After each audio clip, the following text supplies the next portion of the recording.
Okay, so personally, I've been very torn on the Candace Owens versus Ben Shapiro situation because I genuinely respect Ben. I think he's very brilliant in his own right. And same with Candace, I find myself agreeing with a lot of the things that she says. Now, when it comes to her falling out with the Daily Wire, I think that it is in black and white. Excuse the pun. Now, I know some of you might be tuning out just about now, I am not listening. but do bear with me when I say that both parties may have acted in ways that they maybe shouldn't have. Candace Owens was by no means perfect. She walked a lot of fine lines, in my opinion, and some of the things that she's said and done may be seen by some as anti-Semitic dog whistles. One more debatable example would be liking a tweet on Rabbi Shmuley being drunk on Christian blood, which again may be debatable because simply liking a post on X may not mean anything. But something a bit bigger that comes to mind is when she was on her show talking about specific types of books that Nazis burned. Because this really blew my mind. Do you know which books the Nazis were burning? And I'm asking you this, and I'm telling you why it blew my mind, is because definitely something that we covered extensively, and you will cover extensively throughout the public education system, is the Holocaust, Nazi Germany. It's why so many people, when they're commenting, it seems like the only historical reference they have is, it's just like Hitler, they're literally Nazis. So that obsession with only referring to that historical aspect is partially because when you're in the public school system, you really focus on World War II and the Nazis. So I was shocked that I never learned throughout that schooling that the brown shirts, the student activists that went around burning a bunch of books, were burning books that they deemed to be Marxist and that they deemed to be overtly sexual. And one of the first and most notorious book burnings was the student-led destruction of the library at the Institute for Sexual Research. That library was founded by a man named Magnus Hirschfeld. In that library, he kept sexually stimulating objects and erotic imagery from non-Europeans. He was particularly and bizarrely interested in the history of sexuality and its deviations. He and some of his peers took a theoretical approach to age-specific attraction as a purported dimension of either psychical hermaphroditism or psychosexual infantilism. Yeah, so again, you're seeing that concept of children and sex as a psychology. By the way, now Magnus is hailed as a hero or whatever, and in my view, he's a pervert. Which I think those were terrible books, and nobody should be subjected to those books, especially if you're talking about infant sexuality. A separate issue, though, is if she had brought that up without talking about the fact that the Nazis were the ones burning those books, it may have been received better. It gives deja vu to when Ye was on that anti-Semitic rant on Alex Jones, praising Hitler and saying that he had something of value to add. And Alex Jones was pushing back on Ye, trying to give him the chance to redeem himself, but he kept digging himself deeper. And Andrew Klavan, in my opinion, did a good job of talking about Candace's dog whistles. But when you start saying things like some of those books Hitler burned weren't so bad, I was shocked. This is something Candace actually said. I was surprised to learn that the books Hitler was burning, or the Nazis were burning, they weren't good books. They were bad books. They were socialist books. That's a dog whistle. I'm sorry. I know it's a leftist phrase. I know they use it, randomly with anything you say. I understand all of that. Still,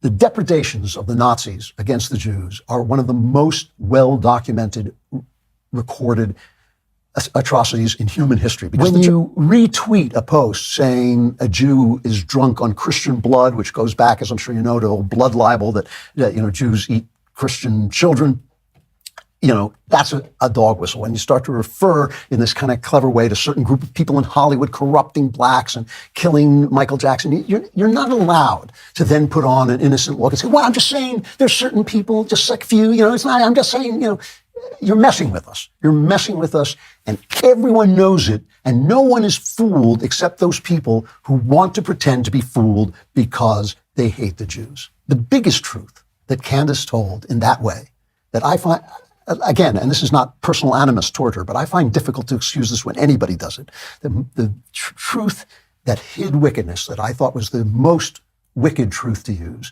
was the truth that Christ is king. It is almost exactly 20 years since I acknowledged the kingship of Christ in my life. I don't bend the knee to anybody except Christ the King. And when I did this, by the way, the priest who baptized me said, Christians won't accept you. You'll still be a Jew. And I said, that hasn't happened at all. Christians have welcomed me with open arms, except this Christ the King anti-Semitic crowd. Christ is the King, and one day every knee will bow and recognize it, because he's not just my king, he's king of the universe.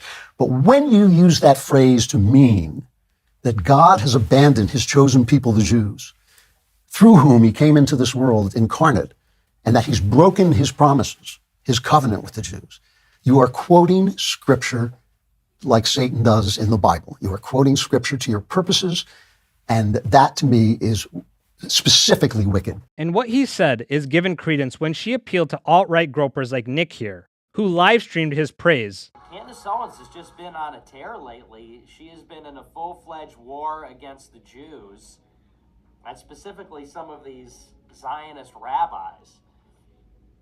And I've been watching her evolution. It's been remarkable to witness. And in the midst of the Candace-Ben feud, you have people like Joel Berry, who is a devout Christian, coming out saying that people like Nick use Christ as King as a way to spite Jewish people, saying that in their minds, if you refuse to hate them, you are somehow a leftist. Someone who, when Elon Musk recently made the decision to reinstate Nick on X, made a joke about dragging him into the sunlight, while showing his agreement with the decision, saying that if you ban free speech, it's basically like a gulag. So for anybody that's skeptical of Joel, he is very pro-free speech and not censoring people like Nick or Candace, while also acknowledging the fact that some of the rhetoric that may be used by her could be pandering to the far-right groypers who take Christ's name in vain. But back to the Candace versus Daily Wire issue.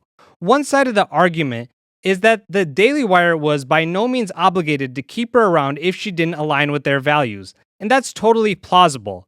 But I think also what's true is that this conflict in the Middle East is making Ben Shapiro look like a hypocrite, or at the very least, backtracking on what he said in the past. Now, I want to show you a clip from 2021 about what he had to say about free speech and cancel culture. Take a listen. We have literally tens of millions of people in the United States who are afraid that the cancel culture is coming for them. And cancel culture does exist. Okay, the culture of we are going to get you fired because we don't like your social media posts. And I will say it is amusing to watch as some people on the hard left get canceled, and then they turn around and they're like, why aren't people defending me? We are. It's just that you guys created this society. This actually happened. So a socialist moron named Nathan Robinson, he got canceled from The Guardian. And he said he got canceled from The Guardian because he had put up some anti-Israel tweets. Okay, now I think he's an idiot. I think that his views on Israel are abhorrent, but I don't think that he should lose his columnist slot over at The Guardian. He certainly would not defend anybody on the other side who got canceled. In fact, he has repeatedly said cancel culture does not exist. Okay, it does exist. The fact that there are people out there who want you to lose your job for the sin of saying things they don't agree with is extraordinarily real, and it is happening on a moment-by-moment basis. Now compare that to what he said in 2024 after Candace's departure from the Daily Wire. All right, so let's do the elephant in the room for just a moment, because I saw you this week on Piers Morgan. He asked you repeatedly about Candace. You repeatedly basically said, I won't talk about that. I'll say that here too. Yeah, can you at least talk to just sort of where it's at now? She's not with you. She's free. She's free to do whatever she wants to do, to be wherever she wants to be.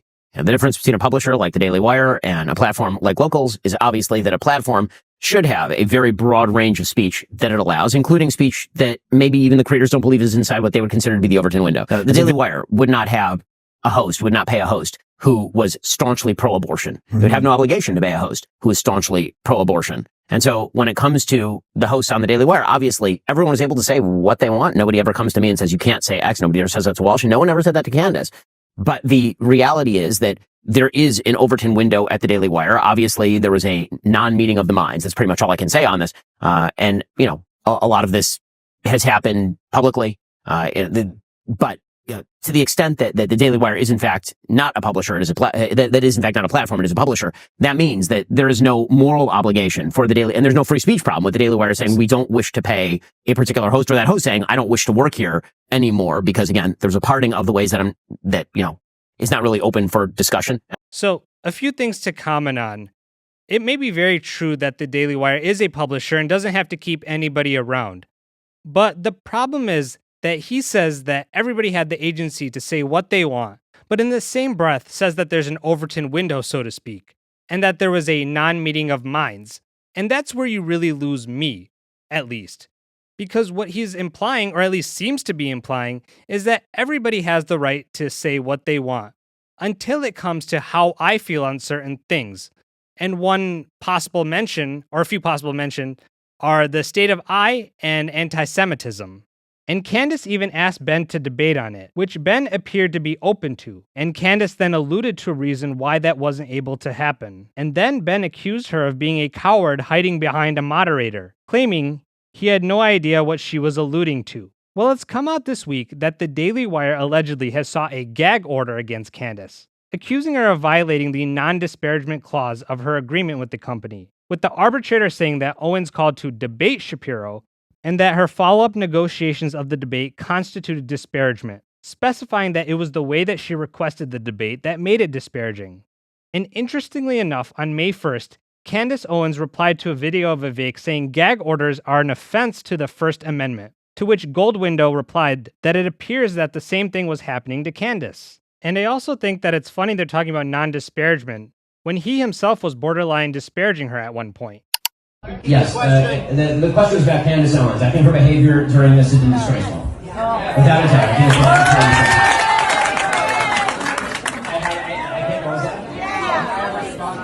it's she still works for my company. I think she's been absolutely disgraceful. I think that her faux sophistication on these particular issues has been ridiculous. It's not faux sophistication, it's ridiculous. Everybody can see the moves that she's making and the things that she's saying, and I find them disreputable. Sounds a little disparaging there, eh, Ben, Mr. Faux Sophistication? And what's more, he was all tough talk online, calling her a coward, all the while silencing her. This is a very bad look for Ben and the Daily Wire, because if you weren't afraid to have your views challenged, you would not be taking legal action against somebody just to get them to shut up.